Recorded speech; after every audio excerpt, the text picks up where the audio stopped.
I was honestly busy recording the preview to the Spurs game for today, and as I was done recording and about to do the editing, I definitely saw some news that is very, very bad for Manchester United. It has turned out that Amad Diallo and Mainu are both going to be out for a lengthy amount of time.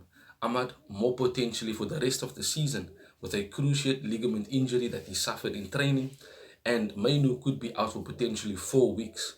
Added to that, Ugarte and Collier are also injured and won't be available for today's game or in the near future for that matter. And that only leaves us with Bruno, Casemiro, and Eriksen as midfield options. And in the attack, it's only Hoyland, Xerxes, and Garnacho. And that in itself is really, really bad. That's an understatement to say because we now have no option but to go and play some of the academy lads.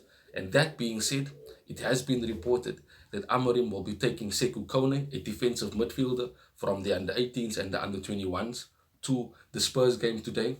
Chido Obi, a striker, with high potential, he also will be traveling with the squad, and the likes of Jack Morehouse, another talented midfielder that will be joining the team for today. And of course, Harry Emas, who also will be traveling with the team and hopefully might get a chance to play. These are four players that will be traveling with the team for the first team game today against Spurs. And of course, it's good, youth, courage, success. It's what Manchester United has always done. When in need, when we see players that have the quality in their academy, they get a chance in the first team. And that will definitely happen today. Now, they might not start, but if Amorim is brave, he certainly will be starting one or two of these youngsters. We know Aiden Heaven is there as well. Patrick Dorgu as well just came in. So today's lineup is going to be very interesting. Like I said, I had a whole preview plan for this thing. But United is such a mess that we now have another bare thin squad, similar to what Ten Hag had to suffer with all of the injuries he had. The Glazers and Ineos and Jim thought that it was not necessary in order to bring in players or to replace the likes of Anthony and Rashford, etc., that have gone out on loan.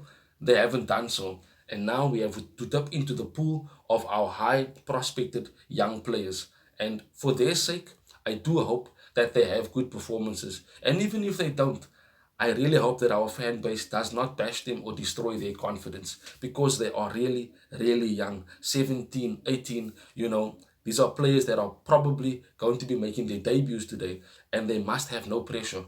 This game against Spurs is so massive for us. We dropped down to 15th in the table. And that in itself, for me, is just as bad as not having enough players or first team players to challenge at any level in terms of football. So it's going to be interesting today. I am excited to see our young players get the opportunities, but the game has immediately become more difficult for us with one of our best players, if not our best player, in Ahmad being injured, and of course Mainu. And it's not what Amarim wanted. It's not what us as United fans wanted. But this is the mess that we find ourselves in. The season is only going to get worse. But this is where the opportunities come for young players. It's either sink or swim time. And we will see if these players can definitely put on the shirt and perform for Manchester United to the level that we at least need to for now.